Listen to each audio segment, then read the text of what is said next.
Now that, and emanating from your answer as to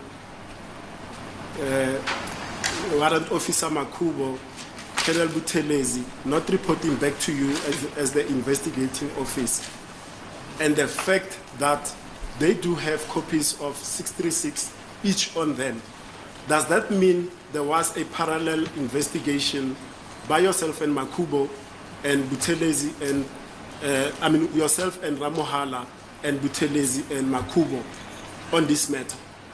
I wouldn't say there was a parallel investigation. My Lord, as I said, the lines of engagement, and that is the protocol, because I was not told officially there's a parallel investigation. When an instruction is given that this is the lead investigating officer, that is instruction. Protocol must be observed. That is now the discipline that we are taught in the police. Secondly, the chain of command in terms of seniority was very clear as to who is the leading investigating officer, other than the appointment itself. So there is no parallel investigation that I'm aware of. That's to answer Mr. Ramosepele's question. Secondly, there is only one docket, my Lord, that relates to the death of Senzo Meyiwa, and that is docket 636, phosphorus 636 of 10/2014. What I know insofar as what could be termed parallel, and I don't know how, my Lord, is that docket 375 of 1/2019 was then opened, and I've heard this assertion that is parallel, but as I said in my evidence in chief, that is a docket of defeating the end of justice, not murder. So I'm not sure how the two can be parallel, because this is murder, this is defeating. This occurs in 2014, the docket of defeating gets opened in 2019. So I'm not aware, my Lord. I know that there's been this talk that parallel, but there's no parallel insofar as I know, my Lord. So there is serious confusion amongst the general public when it comes to these two dockets, docket 636 and docket 375. And that is why Advocate Ramosepele had to question about docket 375. So the question by Advocate Ramosepele was can you give clarity when it comes to docket 375? With the two parallel investigations. Now, the truth of the matter is that docket 636 is the first docket, the first actual docket that was opened in 2014. Then docket 375 was then opened in 2019. So if you listen to so many people online, you will hear them saying, bring in docket 375. We don't want docket 636. This is not the docket that we want. The real truth is going to be revealed in docket 375. Well, what is happening is that docket 375 is for defeating the ends of justice, and docket 636 is the actual docket that is seeking for the perpetrators of the crime that was committed in 2014.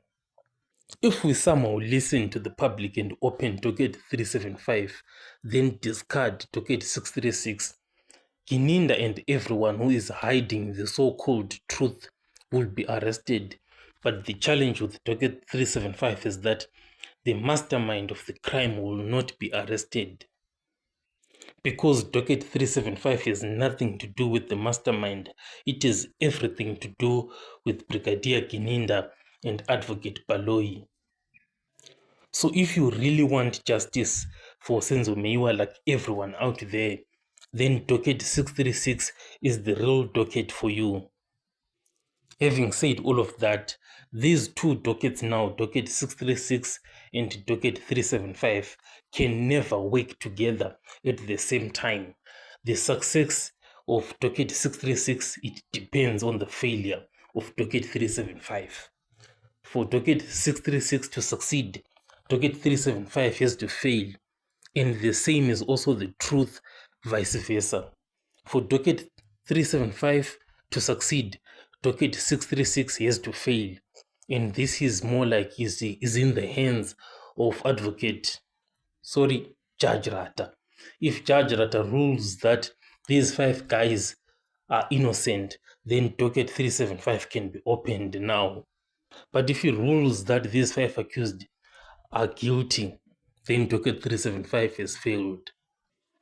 But so looking closely at these two dockets, Gininda is right on the money here when it comes to these 5 accused. he is definitely on the money.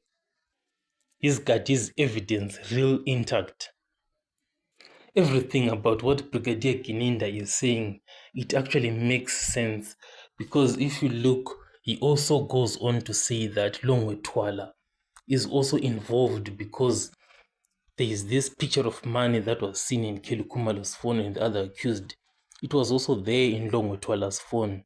So in essence, these 5 accused, Kelikumalo and Longwe Twala, are the ones who are involved. And surely there is no way those who were in the house are going to lie about this intruder vision so as to protect a Longwe Twala or something. It just doesn't make sense for them to put their lives on the line for Longwe Twala. They gain absolutely nothing. So the intruder vision is actually true. And Gininda himself, he is spot on with Docket 636. As for Docket 375, that docket is going nowhere from the way I'm seeing it. So to answer the question by Advocate Ramosepele is that there was no parallel investigation whatsoever. And on top of that, to also answer a social media questions, there is no cover-up that is occurring with Docket 636. And the state is not trying to protect Kelikumalo whatsoever. All they are looking for are the perpetrators who are involved, and actually to prosecute them all. So these are all the answers when it comes to Docket 375. Tell me what you think in the comment section, and I'll catch you guys on the next one.